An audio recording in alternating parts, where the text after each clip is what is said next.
Good afternoon, everyone, and warm welcome to our April webinar at Historical Trauma and Transformation. So my name is Melike Fourie, and I will be your host for today's session. So today is the official launch of the book Post-Conflict Hauntings, Transforming Memories of Historical Trauma. It's an edited volume, also referred to as a sparkling collection of interdisciplinary essays that brings together scholars from around the world who are researching the dynamics of post-conflict transformation in societies emerging from communal conflict and collective violence. Also in our audience today, we have representation from many of the countries featured in this volume, including Rwanda, Australia, Germany, Zimbabwe, Northern Ireland, Korea, and also the USA. So we are, as always, delighted to have so many of you from all over the world join us here today. And having said that, you are most welcome to also introduce yourselves using the chat function. It's always nice for us to see who's here. So while people are announcing themselves, I want to reiterate that our webinars run on the second Wednesday of every month.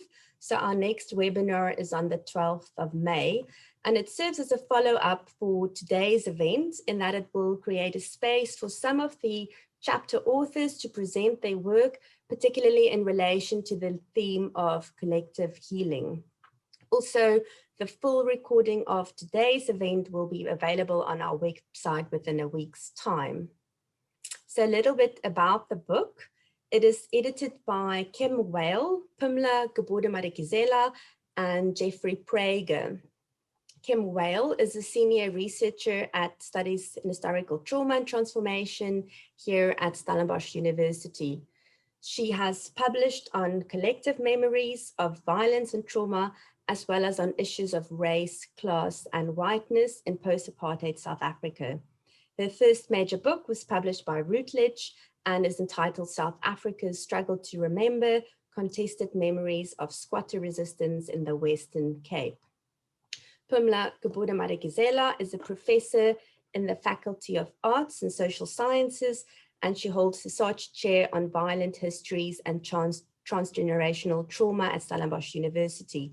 She has published extensively on victims and perpetrators' responses to historical trauma, and her books include the award-winning book, A Human Being That Died That Night, A South African Story of Forgiveness.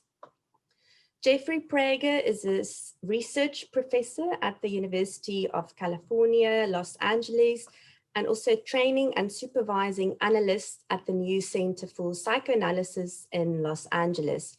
He is the author of the award-winning book, Presenting the Past, Psychoanalysis and the Sociology of Misremembering. So Jeffrey publishes articles at the intersection of sociology and psychoanalysis.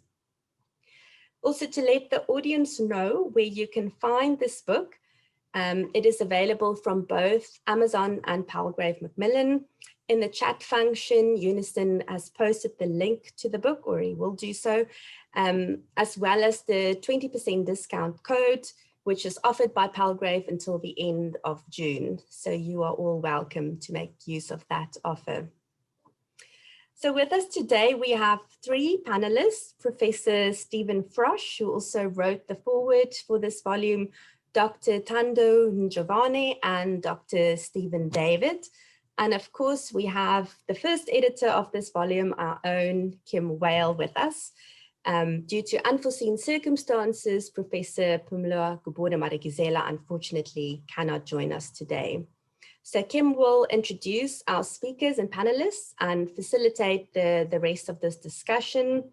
And Kim, just from us at Historical Trauma and Transformation, I want to say that we know how much hard work and dedication went into this volume, and we are so proud of you, and congratulations again with this beautifully crafted contribution to the literature that stresses the importance of both psychological healing and material distress in societies emerging from conflict.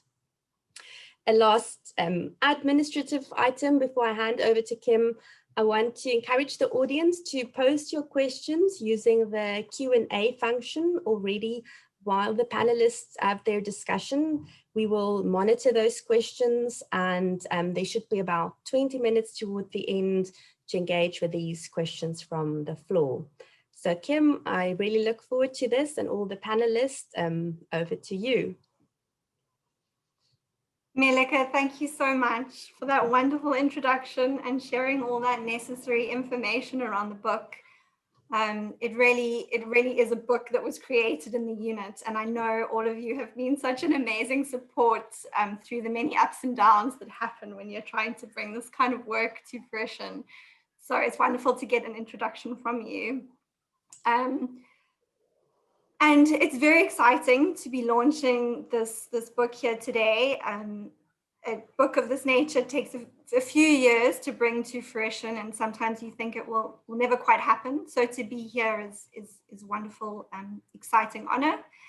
And I'm very happy to be here on behalf of my fantastic editorial team, Pumla and Jeff, who Melike introduced. So I'm representing the three of us who edited this book together. And we are delighted to have Stephen and Thando and Stephen with us today to share their reflections on the work. I'm very excited for the conversation that will emerge later. When I was reading through your bios again to prepare, because I'm going to be introducing you, I was just thinking, wow, what an amazing lineup to be speaking on this topic, because each of you does important work in this area. So I'm looking forward to what you bring. But before I introduce the speakers, I also have my own little editor's introduction that I prepared. So I just want to give you a sense of what the book looks like, the contents of the book, some of the thinking behind it, and while I'm doing that, say a few thank yous to all the people who were amazing supports along the way. So to do that, I'm going to bring up onto the screen my little presentation of the book. Okay, wait, no, that's not right. I can do the screen share.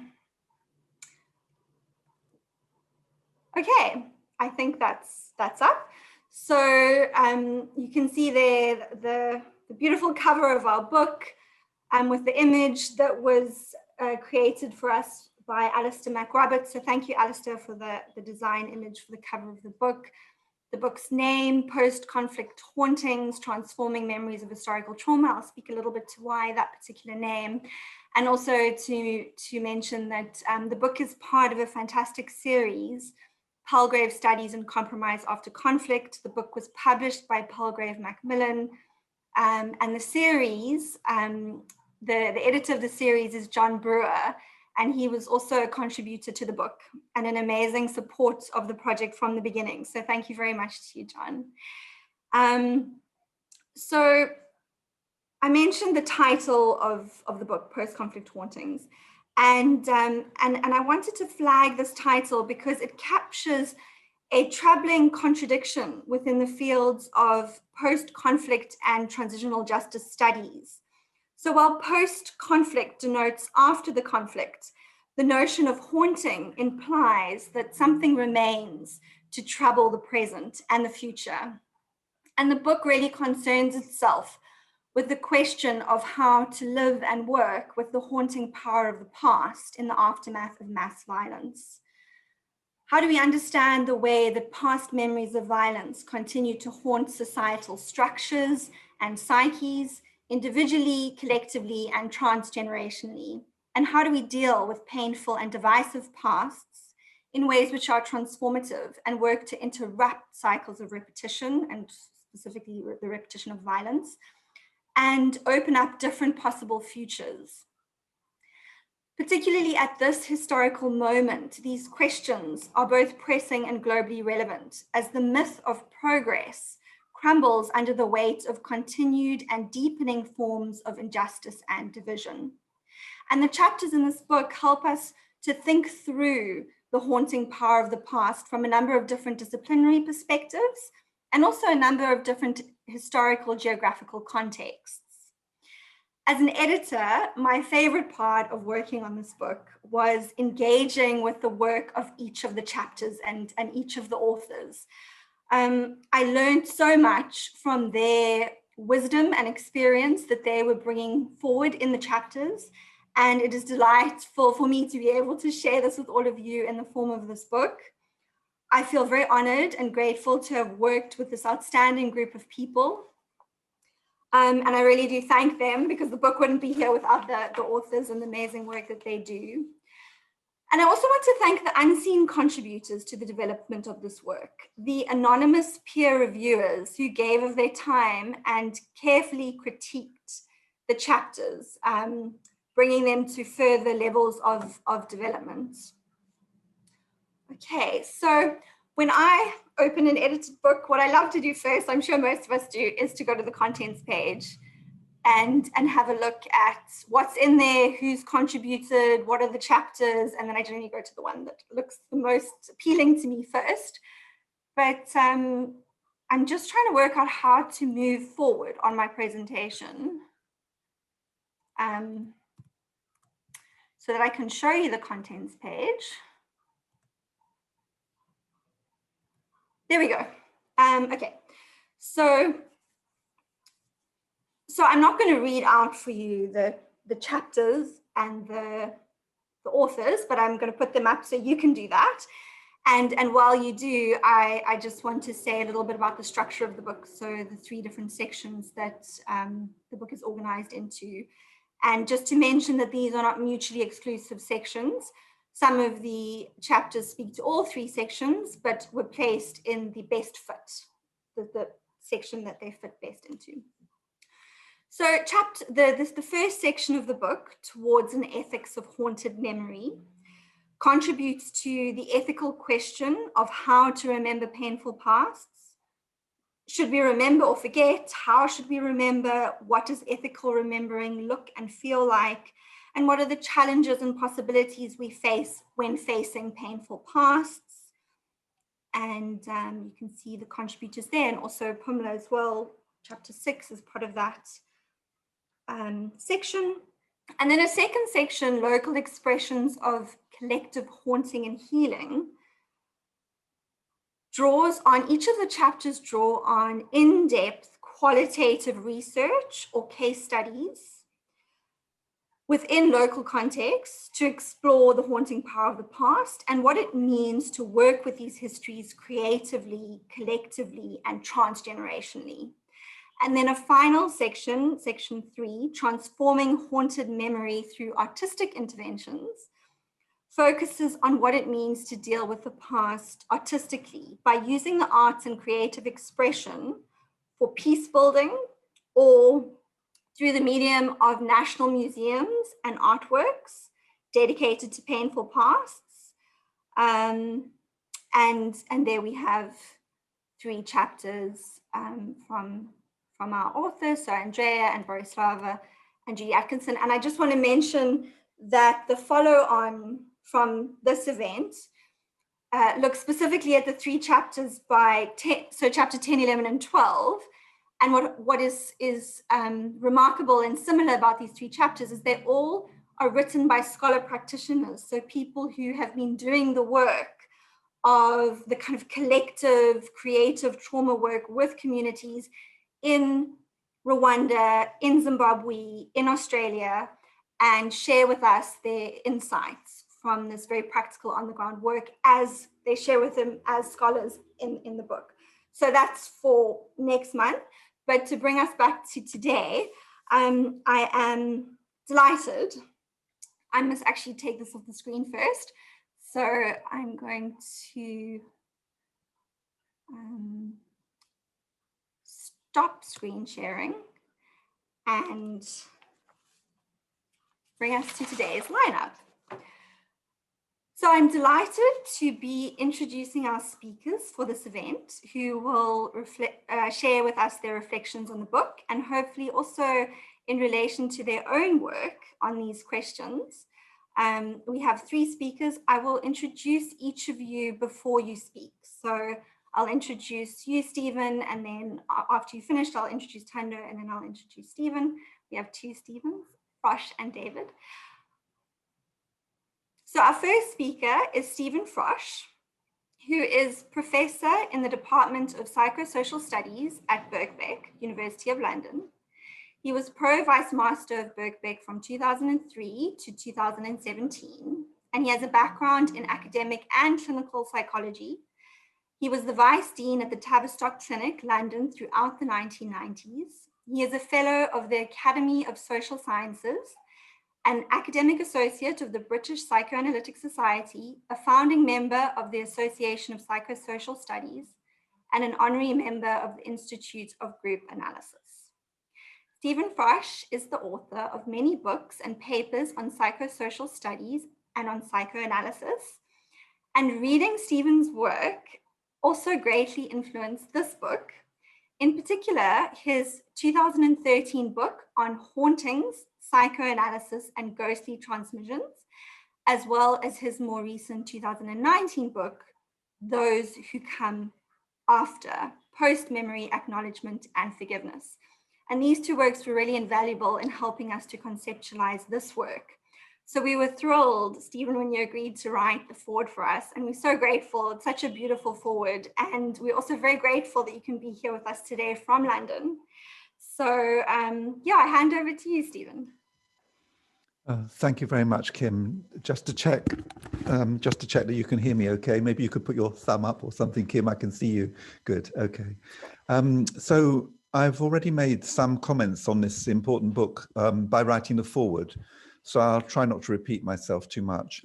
Just to say that in that foreword, I welcomed the international reach of the book, and especially its Southern Cone representation, including several contributions from South Africa, which offsets the traditional domination of Holocaust studies in this field of memorializing and transgenerational transmission of suffering, and what's now widely labeled as collective trauma.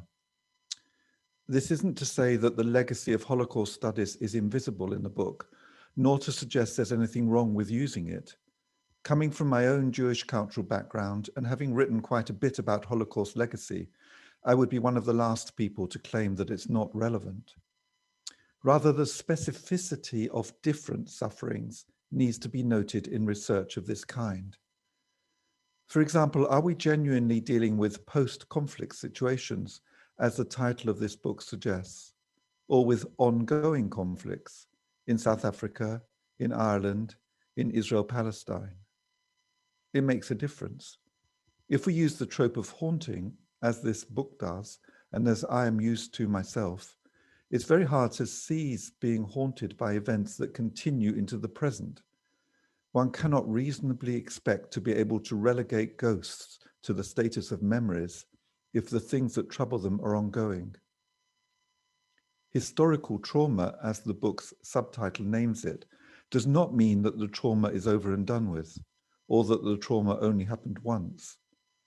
Historical here means rooted in history for sure, but nevertheless all too often still active and very much alive. Indeed, it often seems that suffering and violent oppression have eternal life, changing shapes perhaps, but rarely fully put to rest. Which is to say, we're haunted by trauma that's not over, but is to be understood as an ongoing disaster. Walter Benjamin's rendering of the angel of history comes to mind. It also matters whether in the post situation that victims and perpetrators of violence inhabit, they are in contact with one another or not, and particularly whether they have to find ways of living together, of cohabitation, as the Butlerian and Arendtian vocabulary goes. Generally speaking, though of course not universally, the victims and perpetrators of the Holocaust and their children and grandchildren do not live alongside one another, and so only come into contact in carefully sculpted situations, such as group relations events or conferences, or accidental encounters of neighborliness in countries outside the killing fields. There are, of course, exceptions to this. For instance, the continuing anti-Semitic persecutions of the Jewish remnant in Poland after the war, or the situation of countries like Argentina as places of refuge for ex-Nazis, other Germans, and Jews, or migrants from India and Pakistan living close to one another in British cities. For most of the situations dealt with in this book, however, the communities of those who come after the violence have to live together, finding a way to create a solidarity between them, even though they are also on different sides of a great divide, and even though there is always a chance or even a likelihood of violence flaring up again.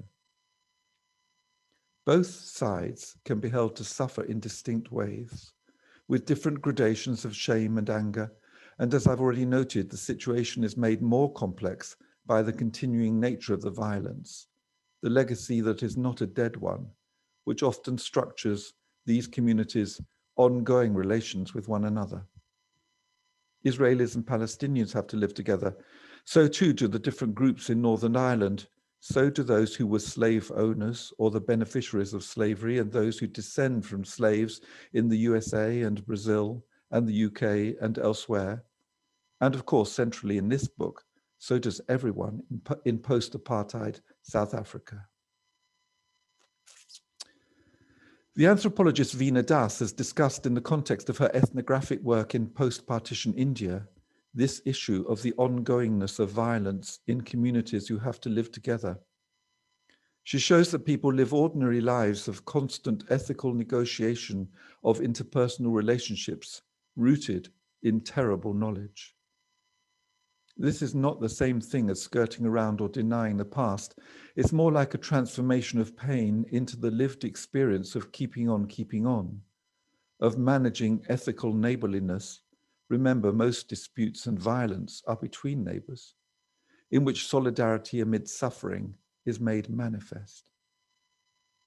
Something similar might be said in relation to Judith Butler's concept of grievability, the necessity to recognize other people's lives as potentially grievable, that is, worthy of grief, should they be lost, is not just a central issue in the development of a philosophy of relational ethics, but a concrete problem in situations of competing victimhood. Only one can live, as the American psychoanalyst Jessica Benjamin frames it. How might one deal with these situations of ongoingness, in which establishing the legitimacy of one community's claims seems sometimes to violate the demands for recognition of another?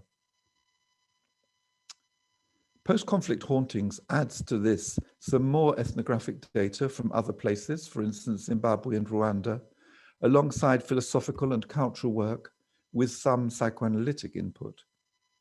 The key question, as the editors put it, and as is also addressed in Phumla Gobodo-Madikizela's chapter on empathic reparation, is how to remember for the future. Psychoanalytically, this implies modes of response to traumatic events that are not stuck at the remembering and repeating stages of Freud's trilogy, but also allow working through, a process of recovering, as Georges Didi Huberman might have said, in spite of all, in spite of the knowledge that one can never remember everything, and that it's never possible to fully put the past behind one, that suffering continues, that the legacy of violence is one that runs on, and it should be said, to spite those who wish to cover over the events and pretend they never happened at all.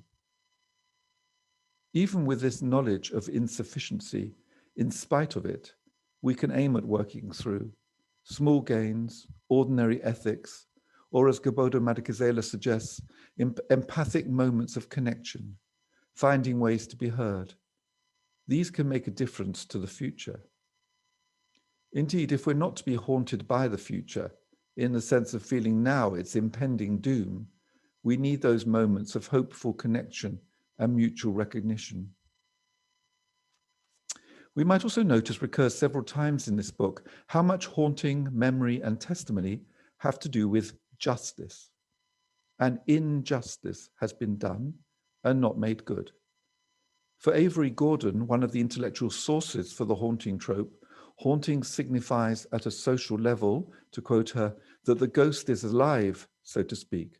We are in relation to it, and it has designs on us, such that we must reckon with it graciously, attempting to offer it a hospitable memory out of a concern for justice. Out of a concern for justice would be the only reason one would bother. It's the end of the quote. This is also a Jewish viewpoint, born out of a specific religious sentiment justice, justice shall you seek, but also a history of revengeless suffering. On the closing page of Zachor, his meditation on Jewish historiography, Yosef Chaim Yerushalmi asks, is it possible that the antonym of forgetting is not remembering, but justice? This might be one source for the dissatisfaction with the Truth and Reconciliation Commission reported by many South Africans today. A certain kind of speaking out took place, and some very important rituals of recognition occurred, as this book testifies. But the lack of justice felt by many in the aftermath of the TRC might also have constituted for them a form of forgetting. The absence of grievability seems demonstrable under such circumstances. This relates closely to the question of the amelioration of trauma, another central concern of the book. I don't want to develop this here, though we might discuss it later, but do want to mention an issue that seems very important in relation to the psychoanalytic idea that trauma is in some ways unspeakable, that what makes an experience traumatic is that it is too overwhelming to be managed by the symbolic system. That is, that it cannot be symbolized and so remains in the present as a constantly returning ghost, not put to rest, not shifted, as in one famous formulation that I've already mentioned, from the status of ghost to that of memory. My sense is that this might be to locate the issue in the wrong place, because the problem for sufferers and victims of traumatic events is not so much that these events are difficult to speak of, though this is undoubtedly true, but that it is hard for others to hear them, that the theoretical and even therapeutic claim that people cannot speak openly about the violence they have experienced is really a cover-up for a refusal to listen. This was true in the immediate aftermath of the Holocaust, and of course it's demonstrably true in cases of child abuse, where from Ferenczi onwards, it's been known that the hypocrisy, as he put it, of adults denying the reality of a child's experience is the source of silencing and continued trauma. In relation to this book, it certainly seems, for instance, that the victims of apartheid terror could speak about it to the TRC and elsewhere once they were given a chance. So the trauma is not that of not being able to symbolize what happened. Whether they were fully heard is a more debatable point.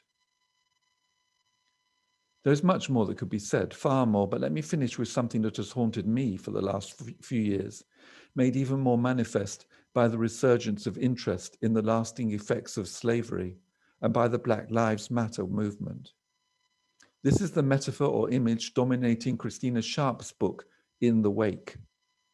That wake is specifically that of the slave ships of the Middle Passage, through which millions of Africans were transported.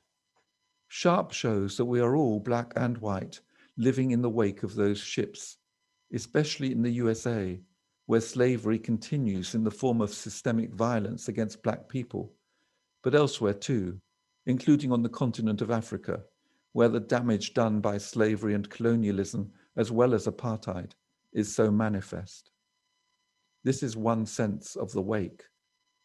A second one, present in that book, in Christina Sharp's book, is the wake as a mourning ritual, a collective act of grieving that creates solidarity within and potentially across communities. Such wakes are ways of constructing the kinds of empathic concern that Phumla Gobodo-Madikizela writes about.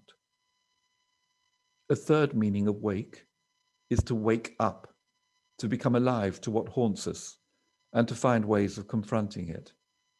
This is an urgent political task, one to which this book, Post-Conflict Hauntings, greatly contributes. Thank you very much. Thank you so much, Stephen. So much richness you brought up there that I hope that we can continue to talk about in the discussion.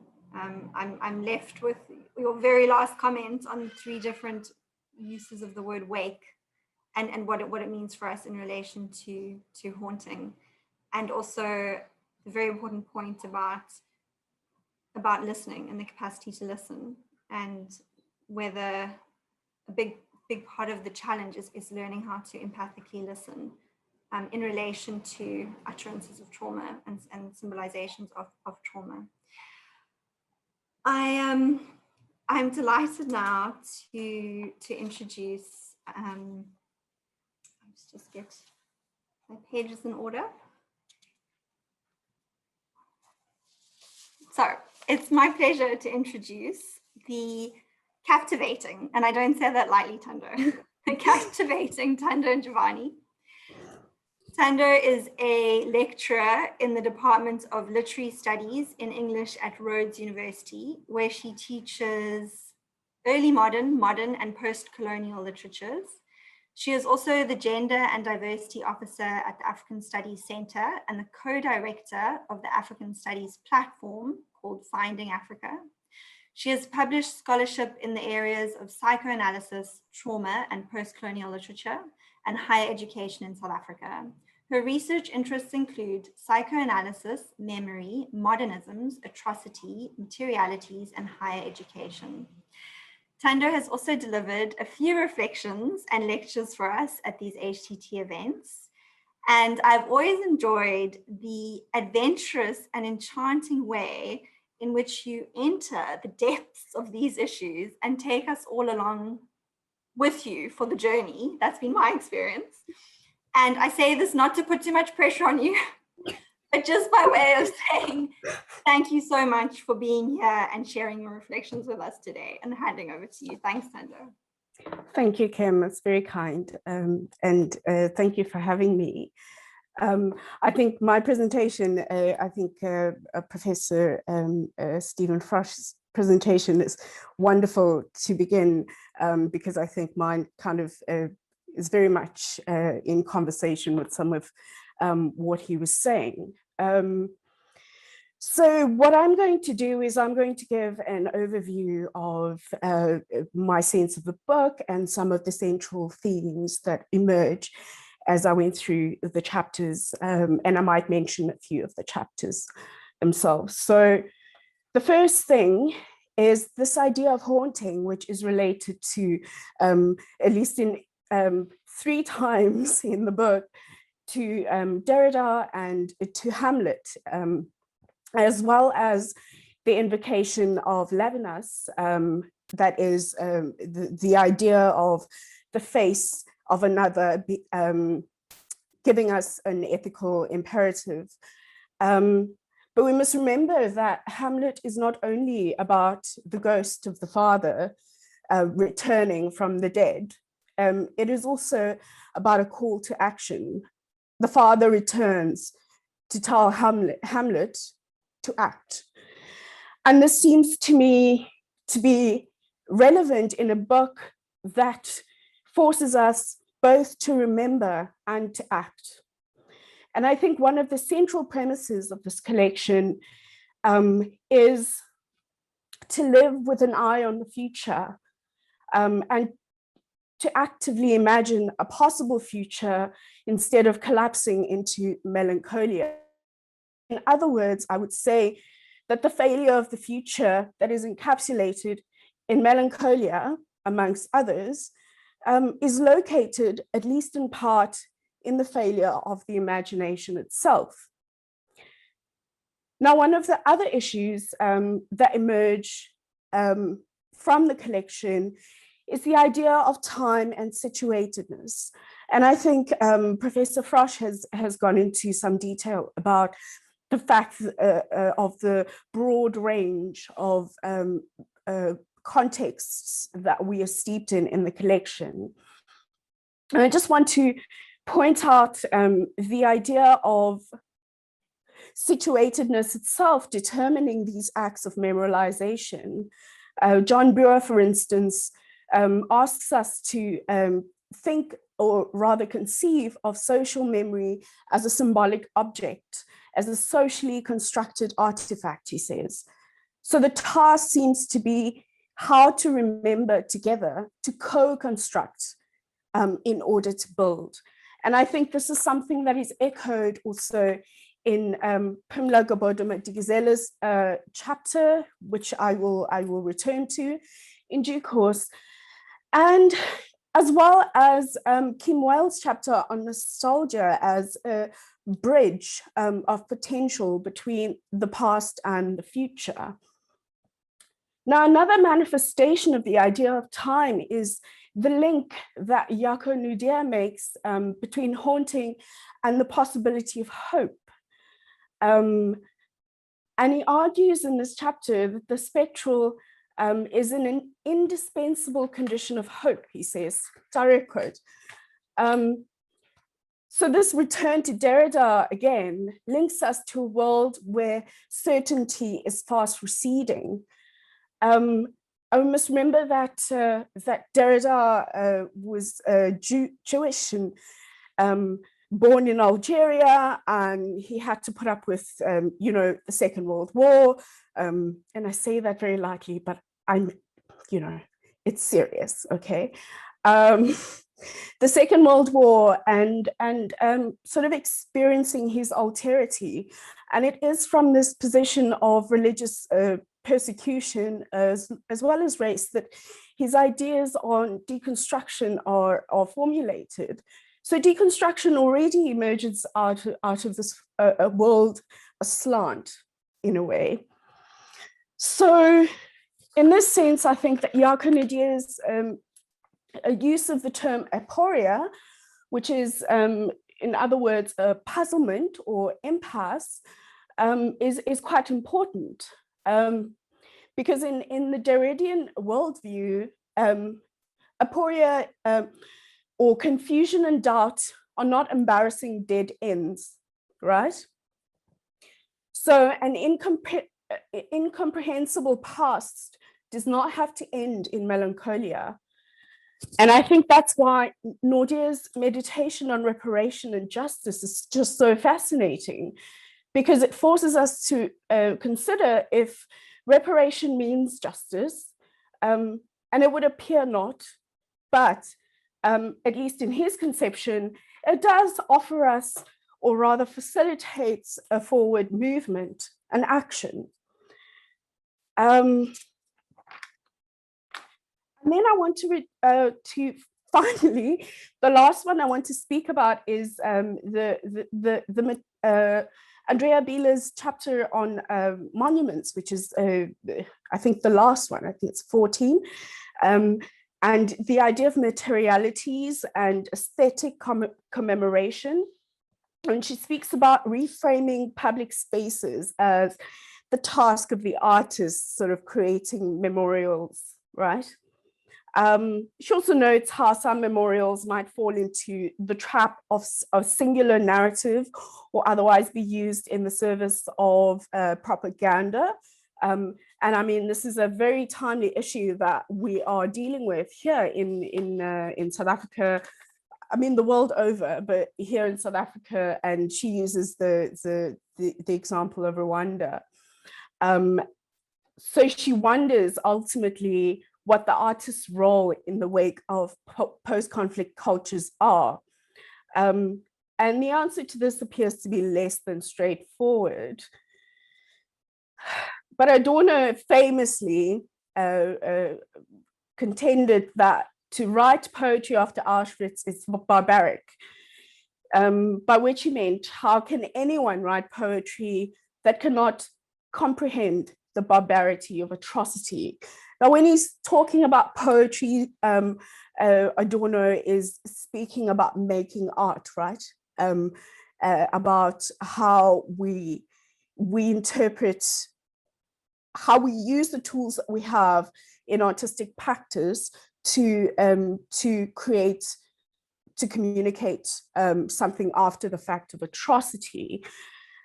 So the question for Adorno, as for us, and I think this collection kind of answers it in a way, is do we have the means to make art after the fact? And it seems not, but it is in the striving towards a kind of means that we might imagine a possible future. And we see this in Pumla Gobodo's Matikizela's chapter on artwork and lacuna, where we see music and visual art acting as mediums of articulation in the service of repair. So to return to my first point of the slain king in Hamlet, the past demands that we remember and that we cultivate means of moving forward. And it seems to me that this collection offers us some possibilities of how we might imagine acting in order to do so. And I end there. Thando, thank you so much. This is wonderful to listen how you pulled through the different strands in the book, and some very similar strands that I remember when I was reading through each of the chapters, having my own kind of like aha moments, because they pushed me to think kind of differently about things and opened up new pathways. So I kind of had that same little experience now. And specifically, you know, it's reminding me again of what it means to move from a obsession with progress and certainty and having answers, and what it means to act, not to not act, but to be able to act in a world where we don't have certainties. It's murky, it's mucky, it's uncertain, it's confusing, but in that very act of tending to those ghosts, because ghosts, I mean, metaphorically, ghosts are also murky, and you know, you can't quite get a hold of them. But in the act of being present and listening, and going back to what Professor Frosh was talking about around, I think, learning how to listen differently, not learning how to listen for answers, but learning how to listen for something else, and what that something else is. And just in the act of doing that, finding the hope. So I'm just repeating you really, because I was re-inspired again by listening to your words. And I'm sure we'll talk about all of this again afterwards. Thank you. Okay, and then last but not least, we have, I'm very excited to introduce Stephen David, who recently joined our research unit as a postdoctoral fellow. And Dr. Stephen Temitope David is a postdoctoral fellow with us, the chair in historical trauma and transformation at Stellenbosch University. He holds a PhD in literature from Stellenbosch and a master's degree in African literature from the University of Ibadan. His research takes the Nigeria-Biafra civil war and its afterlife as a point of departure in examining the links that exist between nostalgia and political violence in African countries with emotionally charged histories. He is also interested in the marginal voices that come to the fore when grand narratives of violence are unsettled, by paying attention to the ways in which axes of identity, such as gender, class, sexuality, race, and disability, intersect to generate distinct experiences of violence and trauma. And I was privileged enough to sit in on Stephen's interview for the Post and hear about his fascinating work, but also he had read the book and came with the most fascinating and riveting questions and reflections. And it was quite frustrating for me because I wanted to launch into a whole conversation, but we also had to keep to time. So I held back. And then when I was putting together this panel, I thought, please, Stephen, you have to be here. So I'm very grateful that you agreed to come and share your reflections. And I hand over to you now. Thank you so much, Kim. And I'm really excited to be here. It's absolutely listen to the kind of important that have been made already. And I should say that it's a tad challenging to come after such stunning presentations. But I'll just speak about my impression of the book and the kind of work, the kind of brilliant work that the editors have done. So a lot has been said about what the central goal of the book is, which is to ask us to think about how we can live with ghosts of the past, pasts that have continued to haunt the present, and in a sense, might be hindering us from moving into the future. So I believe that this book is absolutely timely in the sense that it responds to the demands that trauma studies centers some of these marginal, so-called marginal voices and experiences of mass violence in its theorization. And I think this is a book that provides us with excellent tools, particularly conceptual tools, in thinking about what it would mean to think about trauma from a post-colonial position, and it creates a kind of beautiful conversation between post-colonial thinking and trauma, and of course the idea of justice and reparation. I think on that note, it would be very nice for me to just jump in and speak about a few of the chapters that I found absolutely fascinating. Of course, all the chapters are solid.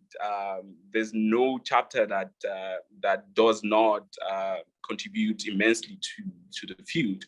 But of course, one would have certain favorites here and there. And because I do a bit of work around nostalgia and the ways in which nostalgia is often weaponized within Africa, I found Kim's chapter absolutely interesting because the idea of returning to the past to kind of create a productive engagement with the present, and in a sense, to think about a future that is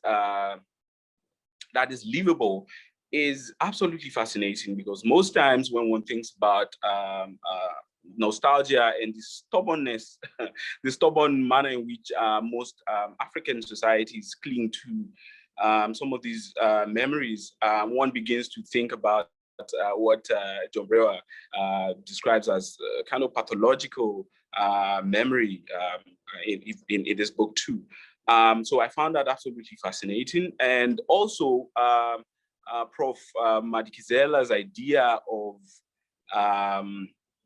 reparative humanism as against forgiveness. I found that absolutely interesting, in the sense that when one thinks about the idea of the human from an African point of view, particularly when one thinks about Ubuntu, it becomes really interesting to see that when, as against forgiveness, when we begin to think about reparation, one begins to think about a kind of return into a kind of human commune that was ruptured. So that removes the, what some have criticized as a transactional, sometimes transactional nature of forgiveness, in the sense that I give you this, you give me that. And again, when one builds on that, one gets to the idea of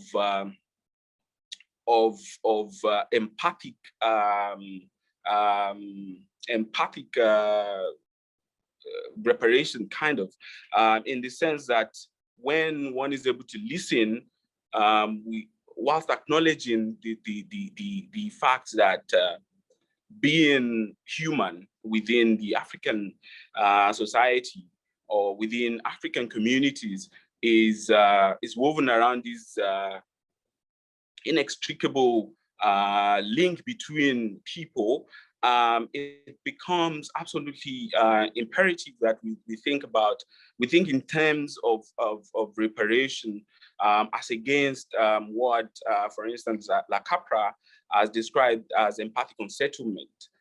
So I also found that really useful. Then our idea of the body and the kind of work that it does. also stood out for me, and the way in which the scream, Nomonde Kalata's scream, whilst giving a testimony, then forces the walls. It not only forces a form of listening that becomes really intimate, it also forces the walls of that particular hall to fall off. And that, in an interesting way, that scream then travels into the realm of art. And this also speaks to the role of the arts in keeping us on our toes, in a sense, when it comes to these haunting specters. And I also found the chapter on the Gukurahundi massacre really fascinating, especially the idea of healing the dead as a way of healing the living, and of course, listening to bones.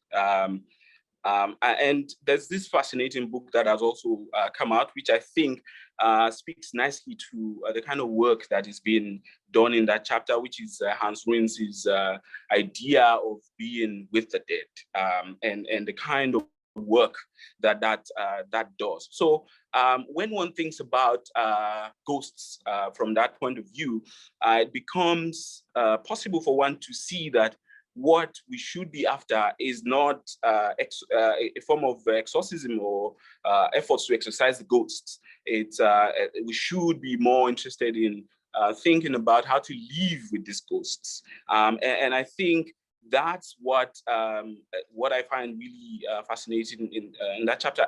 And also the politics that comes to the fore in terms of memorialization there, and how memorials also call our attention to the palimpsestic nature of memory and remembrance. And I remember reading Shane Graham a while back, and he speaks about the need to think about, like, within the so-called post-apartheid South Africa, to think in terms of to think in terms of palimpsestic memory, in terms of how layers and layers of memory have been written over and over. And of course, these are layers of ghosts that are out there. And in that sense, one can begin to think about the work that Melike does here in a chapter, and how she then shifts the burden of witnessing or the burden of speaking to us as listeners, to for us to begin to think about how to listen in a creative, in a productive manner against these incessant demands that people speak. And of course, when one goes that way, one can begin to see how problematic it is to pathologize silence. So yeah, I found that absolutely fascinating. I think I'll just say a few more things and I'll stop. Generally, what I really, of course, a lot has been said in terms of this, but I feel it's also important to reiterate it. And it's that the richness of the case studies that this book brings together is absolutely interesting. And of course, it calls us to the field to do more work, to be able to listen to these voices that are often at the margins, and how we can then begin to dialogue with the ghosts that come when one is ready to pay attention to these voices and narratives that inhabit the margins. I think I'll stop here. Thank you. Thank you so much, Stephen. And I think having your presentation third was the perfect place, because one of the things that you brought up, which was so important that we haven't yet spoken about in depth, and I hope that we will get to speak about more in depth more, is the role of the body and art. And I think it's a very rich topic for us to explore further. And I would love to hear as well your thoughts on it, because you, if I remember correctly, you are also an artist, director involved in that realm. And I know in our unit, we have spent some time thinking about this question of how the arts and connections to the body can facilitate different kinds of knowing and listening, and also the pitfalls of that. So I'm going to invite all of you to, if you want to make any comments and questions, but before I do, Stephen, to you, I wanted to ask if you can comment on, for instance, I think the arts and the body is a very rich place for us to start thinking through how to listen differently and how to express at another realm these kind of traumatic histories. But what are the challenges in that, and what are the pitfalls of that, and what do we need to be aware of navigating in that space? Thank you so much, Kim. Of course, the body is a very powerful archive of history and all sort of experiences. But I think that a lot of work has been done in that regard. What I would really address is, the pitfalls of working with the body without being really careful or intentional about how one approaches the body. So there's, of course, the question of an ethical way of looking, of seeing the body, or of engaging with the pain that the body bears. And of course, it is most times, especially in this era of instant messaging and all sort of images being shared on social media, there's this form of spectatorship that is built, that in a sense creates a bit of distance. So it makes it really difficult for one to be able to really engage in a form that would create what Pumla Gubodo Madikizela has called empathic repair in this case. So but of course, the arts definitely help us, because the nature of the arts generally is that they refuse facile solutions and representations. So all the different layers, the frictions that are present in the society would mostly come to the fore when one pays attention to the body, particularly the body in performance. So I hope I've answered that question. Yes, very much. And I think you've also just highlighted for us how much work still needs to be done in this area, that it is such a rich area to explore. And I think there can be a lot of refining within the area of the question of art and the body in relation to empathic listening, and ways to do that constructively and with an eye to the future. Rather just as a form of spectatorship and a kind of repetition of the violence of non-empathetic witnessing. And I would love to also ask Thando and Professor Frosh. I'm saying Professor Frosh because they're two Stephens, but let me say Stephen and Thando, if they would like to comment on anything that they've heard or anything that's come up for them. Thando, I will start with you.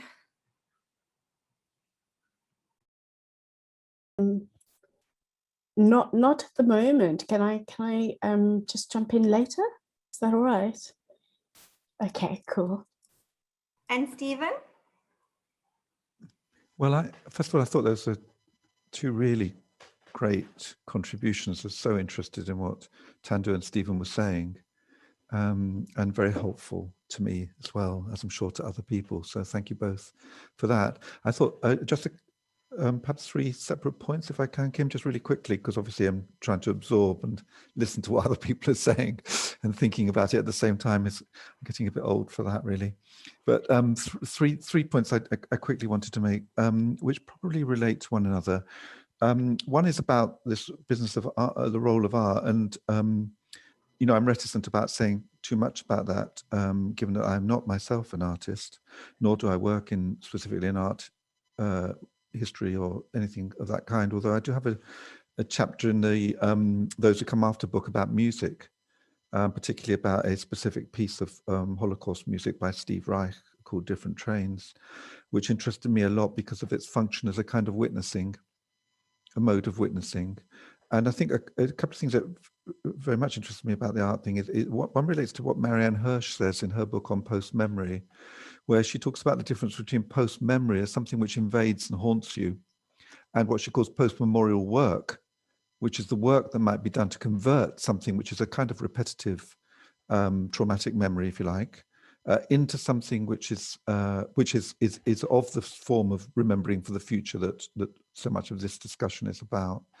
And for her, that book has a lot in it about photography, which is her particular area of interest. But I think the same thing applies. It applies, for example, to that piece of Steve Reich's music that I was interested in.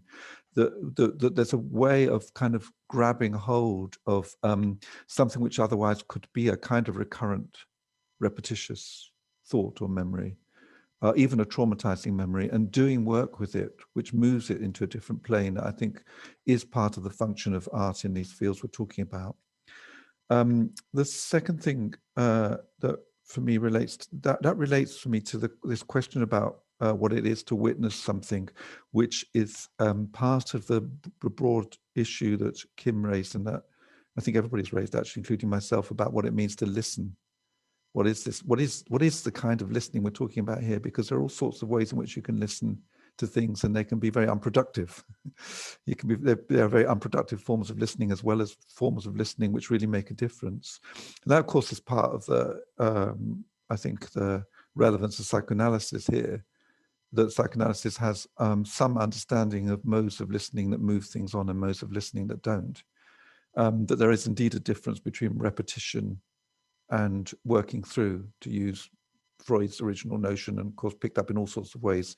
One of you just mentioned Le Capra, for example, who really dwells on the question of working through in his writing.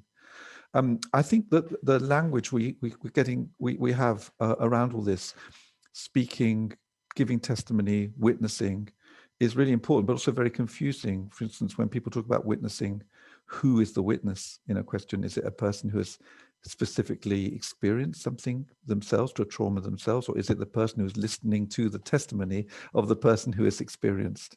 And these different uses slightly obscure the different ways in which this works. But I think for me, holding those things separately, so that there is the one who gives testimony and the one who witnesses that testimony, has been quite a helpful kind of, if arbitrary, conceptual move. And I think we might need to consider what it means to witness or listen in such a way that it changes things, as opposed to simply reinforces them. And I really think it's a very difficult task. I mean, I've been interested in this terribly difficult sort of a movement between the kind of Scylla and Charybdis. Scylla on the one hand of repudiating somebody's testimony, saying it's unbearable, I can't listen to this. And the Charybdis on the other hand, which says, I know exactly what you mean. I've had this experience myself. I know exactly what you mean. And that there's another way of colonizing the experience and taking it away and preventing movement. We don't know what other people mean. And so that's my third point. Actually, I have 4 points. Sorry. Third point, which is about this business of working with the body, which I think it's really powerfully actually evoked in the book. Really powerfully evoked in the book. And I agree that that's really worth thinking about in the way it was just raised. But it also feels to me to be part of this question of a mistrust of language. And so feed back into this idea that trauma is about not being able to speak, and so all you can do is experience it. And I think Kathy Carruth is partly responsible for this. The idea that somehow it's not possible to witness a trauma properly, in which case you can only kind of feel it, respond to it, resonate with it. And I don't want to dismiss that absolutely. I think there is a real humanistic impulse behind that. But I think it is one which I kind of reticent about myself. I think the issue is that lots of the time, all we have is people's language. That is, we have what they say. And we can feel moved by it and not, and all those things relate to bodily responses as well as the bodily expression. But if there's one thing that psychoanalysis keeps reinforcing, particularly Lacanian psychoanalysis keeps reinforcing, it's this suspicion one should have of affect. That it's not clear. We can't assume we know what somebody means when they say something. There's work to be done in that. And my final point, which is something which has not yet been mentioned, but which I think is really important and relates, of course, to things that have been mentioned, is this question of implication, the idea of an implicated subject or an implicated witness. What are the things that make it hard for us to witness or hear things? There are many, including, you know, the experience we've had ourselves, but it's also particularly an issue of how implicated so many of us are in the things that we are somehow bearing witness to. I mean, it's so, of course, obvious in South Africa. And how you know, and in relation to the white population in South Africa, but it's obvious in all sorts of other ways as well. I mean, whiteness in relation to the issues that are around now that have been raised so forcefully by Black Lives Matter. What does it mean to be an implicated witness, somebody who's already got a stake in it? And that stake is not necessarily with the people who are the victims or survivors of a trauma. The stake might implicitly be with those who are perpetrators. How do we live with that? And how do we move from that position to one in which we can hear the testimony of others? And I think that I really want to hold on to. I mean, Michael Rothberg has written about it recently in his book, Implicated Subjects. I used the term, I think, implicated witness. I was interested in Jessica Benjamin's ideas about failed witnessing and how that can stem from this process of not being able to acknowledge one's own position in a situation. She was thinking especially of the Israel-Palestine conflict, but it applies in lots of places. Yeah, I think probably that's enough, but for me, it's tied up very closely with this question of how difficult it is to listen to the experience of others. Sorry to go on so long. No, thank you, Stephen. I'm so glad you did, because to bring all of that wisdom from psychoanalysis to this question is so important. This is your muted message. Oh, am I muted? Am I not muted anymore? Good. I was just saying thank you. I'm so glad that you did speak for so long, because I think the wisdom from psychoanalysis on these questions, it's quite complicated if you don't have that background. So I have background in sociology, but when you explain it for us like that, I think it's really useful. It really helps me to understand the complexities around these questions. And I know in your book, Those Who Come After, you also speak to these questions very profoundly. So thank you for that. And I'm wondering, Thando, if you at this point want to jump in, or whether we should move to the Q&A.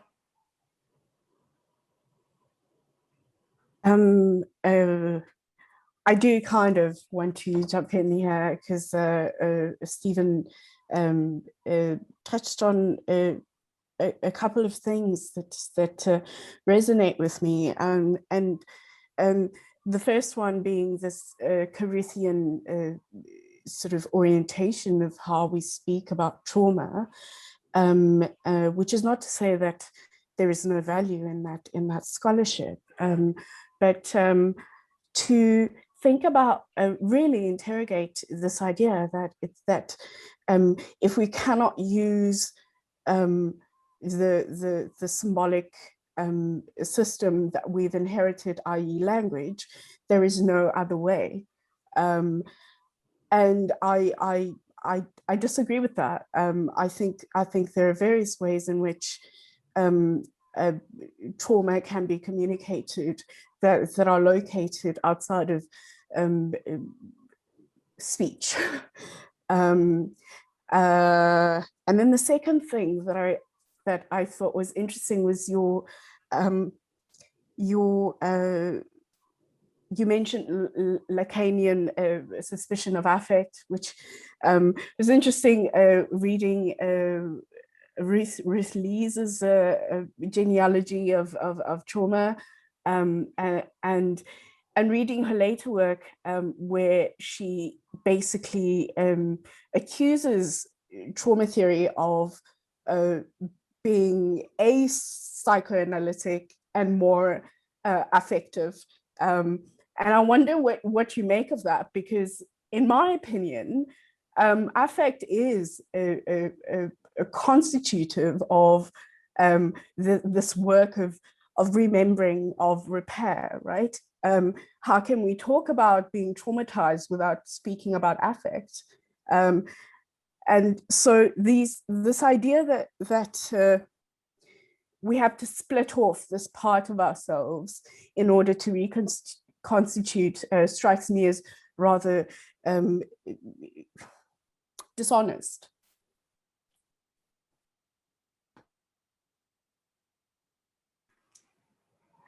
I wonder, Stephen, if you want to respond to that, because I think it's a fascinating question, and I think gets to the heart of something that I also wonder about sometimes. Yeah, just briefly. I mean, I think, might surprise Thando, given the way I presented things before, to say that I think I completely agree with everything you've just said. The issue about affect, though, that makes causes suspicion is the way in which it becomes a kind of it can slip into being a criterion for truthfulness. And of course, I mean, psychoanalysis generally, myself, of course, as well, does not, I don't think that affect is somehow, irrelevant to people's experiences.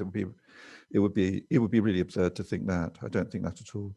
And of course, trauma is deeply bound up with the question of affect, of what it means to have some kind of feeling that runs through you that's somehow out of control and can't always be clearly talked about, even though you do, there is an impulse to speak about it. That's the bit that I think has been neglected. Sorry, I'll leave that alone. Even though there's been an impulse, there is an impulse to speak about it. So of course I recognize the existence of affective responses to things, and I'm not either getting into a kind of psychologizing of this either, that everything is cognitive. I don't believe that for a moment. I think the issue, though, is the way in which affect is used. It's kind of, I don't know the right word. I don't want to be too derogatory, but it's sort of sanctified, as if once it's there, then it can't be challenged. I feel this is a sort of statement of truthfulness. And that's the bit that I would want to be suspicious of on one hand. The other side of it is the suspicion I have is it's a kind of, it's really about countertransference, actually, if we're going to talk technically, psychoanalytically for a moment. Understood as the response that's generated in the analyst or the listener by something that comes at them from a speaker. And that response is a complicated one. And the reliance on it, as if, on the basis of your countertransference, your affective response, what's going on in another person who cannot speak very clearly of their experience, but is trying to do so, that somehow that seems to me a kind of colonizing movement. So that's so, to expand what I was saying before, that's really what my suspicion is. Just to summarize that, it's not that I'm saying that affect is irrelevant. Absolutely not. I could agree with what you said, Thando.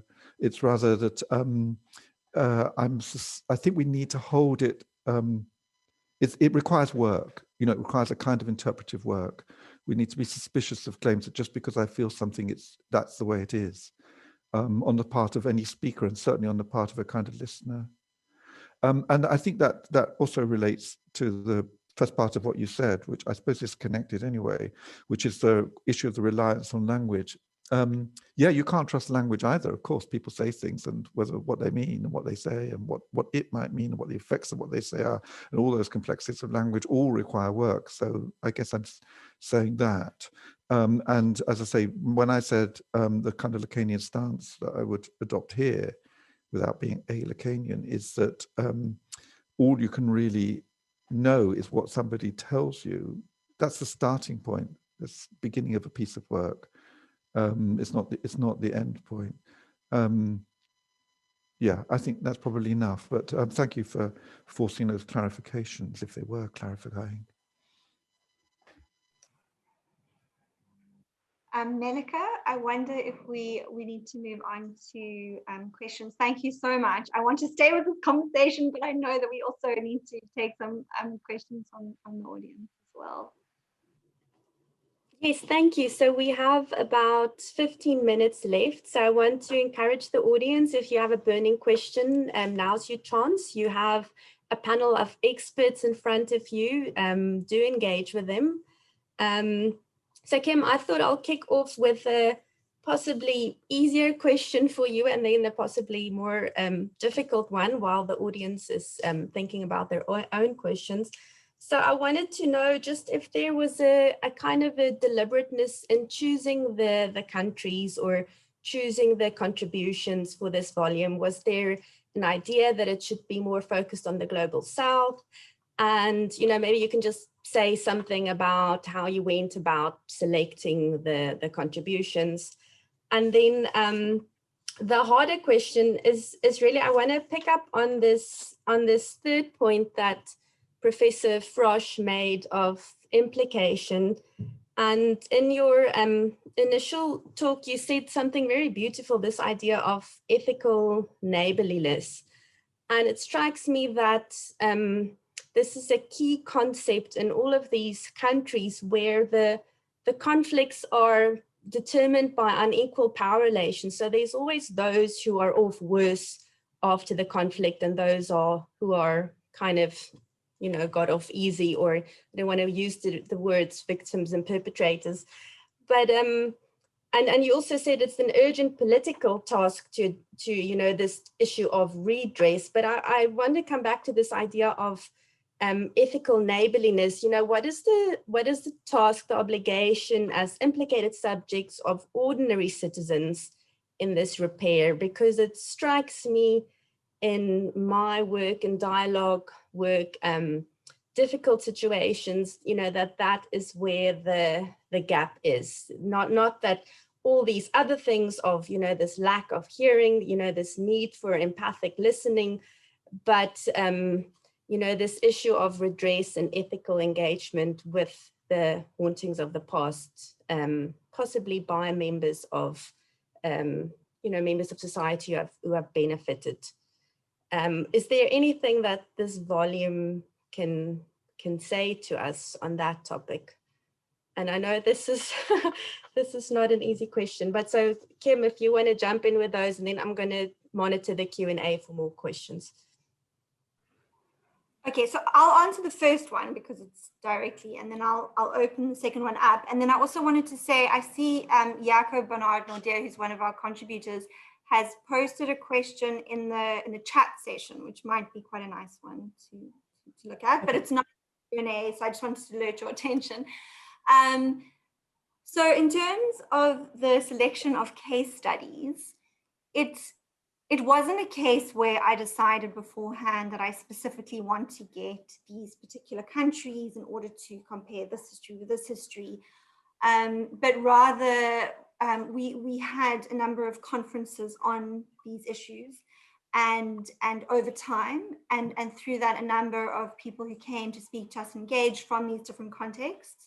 So the criteria was to get variety, a lot of different contexts. I really also wanted to get voices from the global south and voices from the continent. That was very important.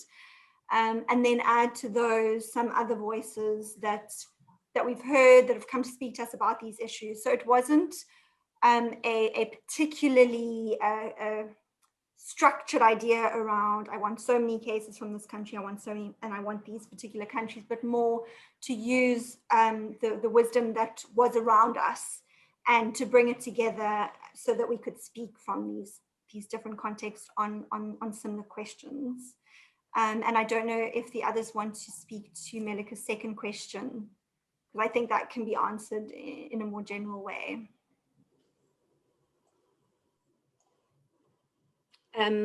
Maybe the you can just give me a show of your hand if you'd like to jump in.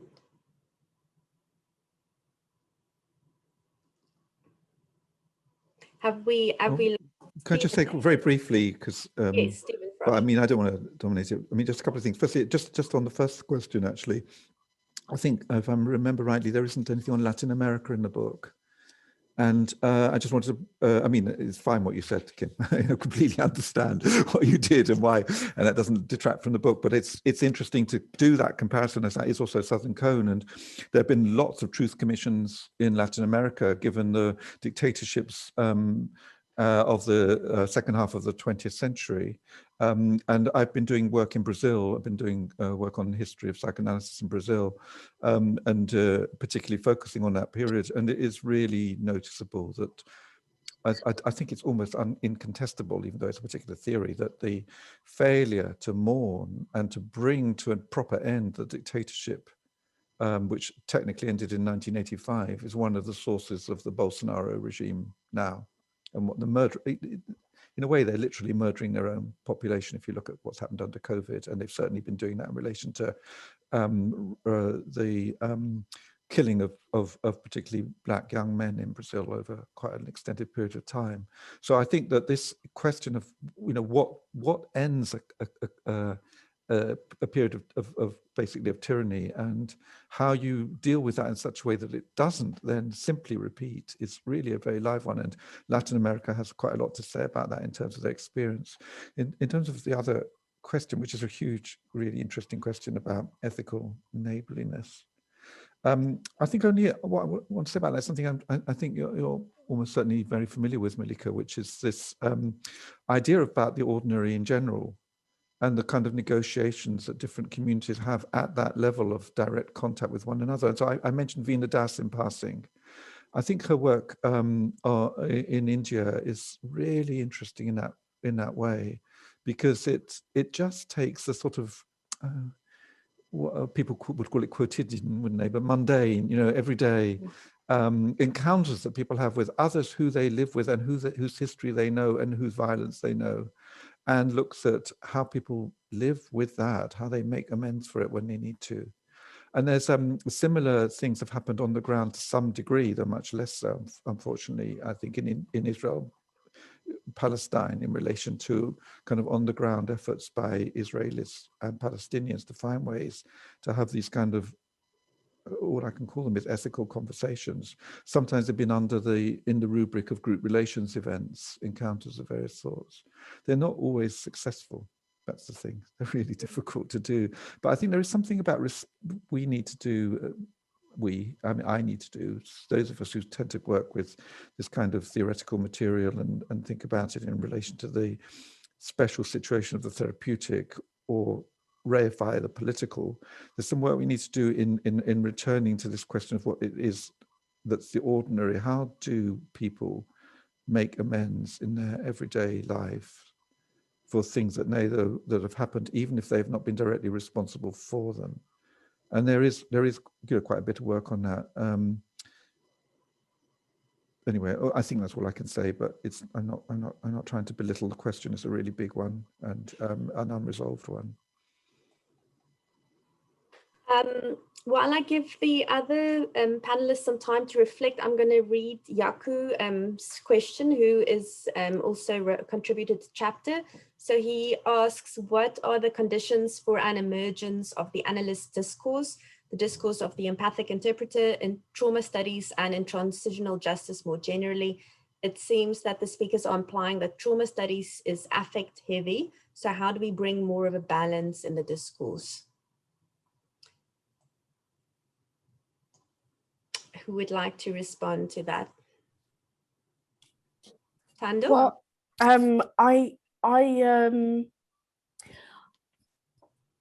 I don't think that trauma theory of the kind that we're practicing, or that we're seeing in this book, for instance, is actually affect heavy. And the reason I think that is because the book, at least most of the chapters, are very rooted in the real, right?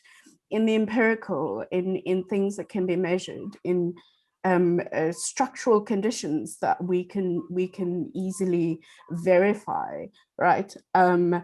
But it has been accused as a discipline of you know, of just being heavy on affect. I suppose the idea of situatedness within this particular kind of work would go a long way towards alleviating this idea that as Professor Frosh was saying, that affect is the ultimate and only truth, right? So the rootedness, I would answer that question that way.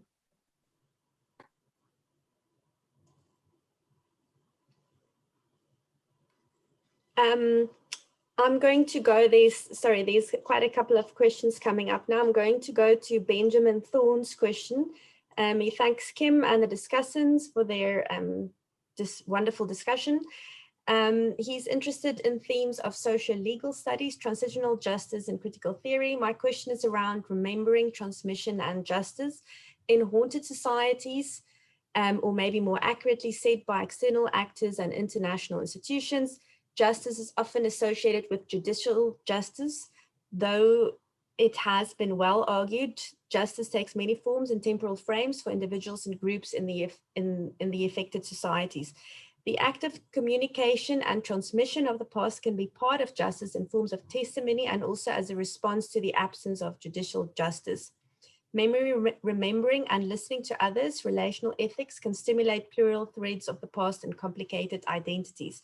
So here is the question: can memory or remembering be a useful way that is compatible with the multiple understandings of justice in haunted societies?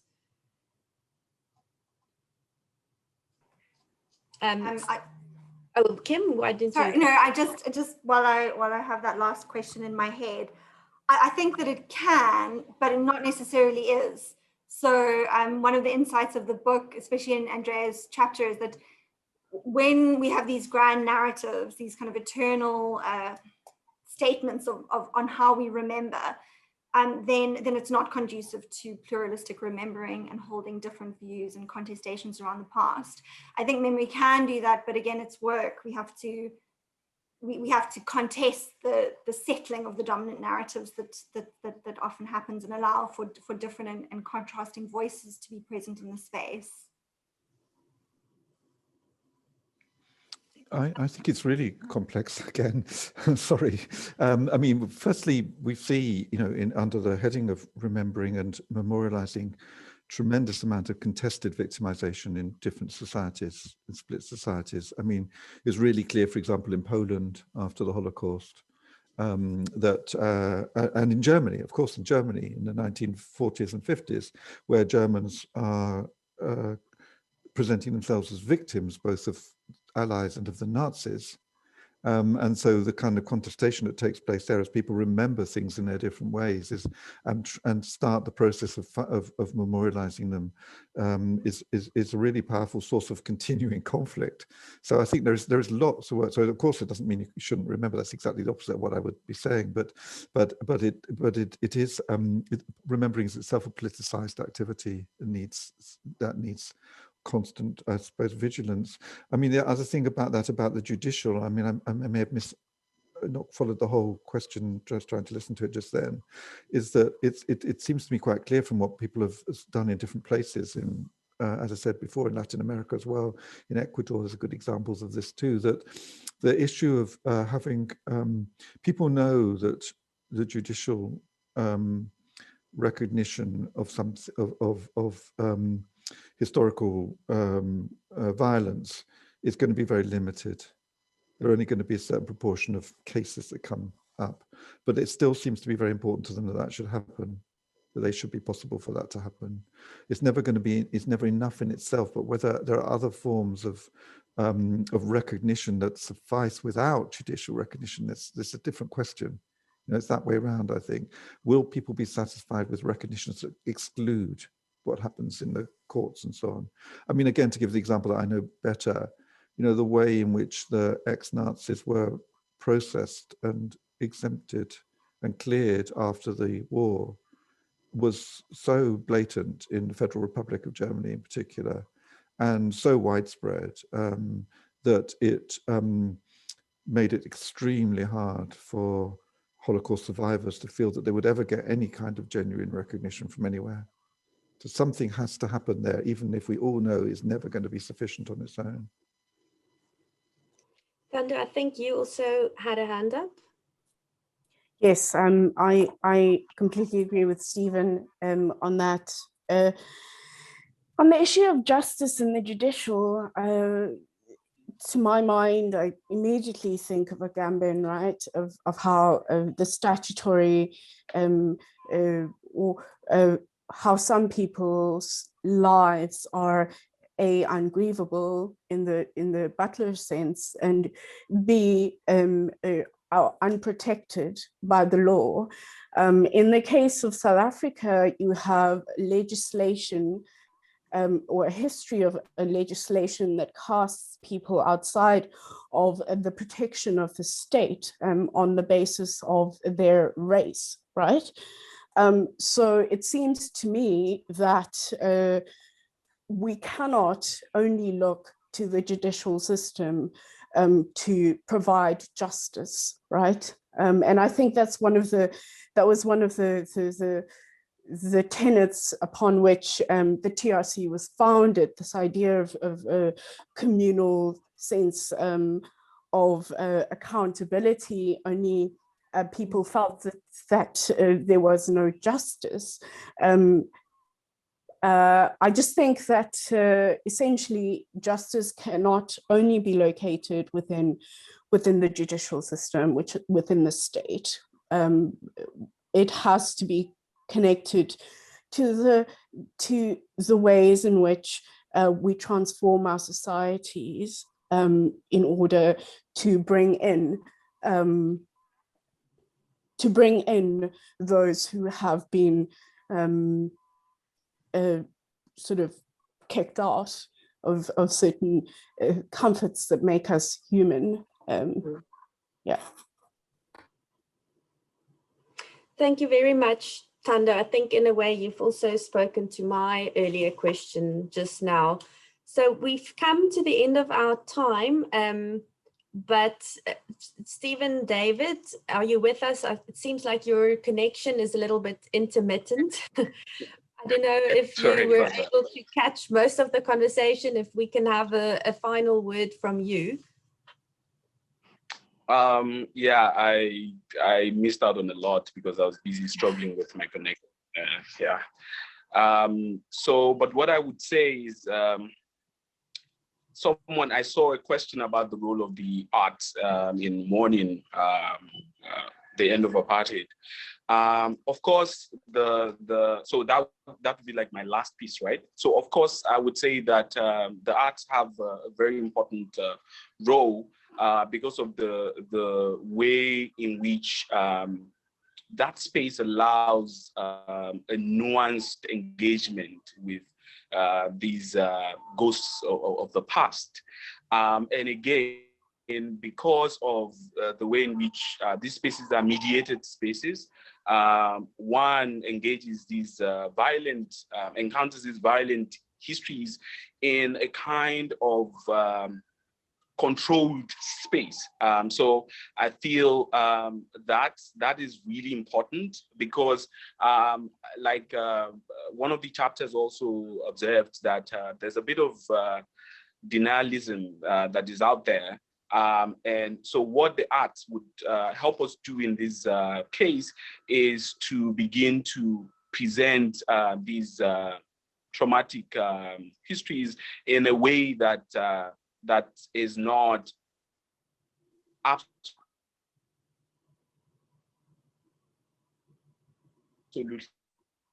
combative.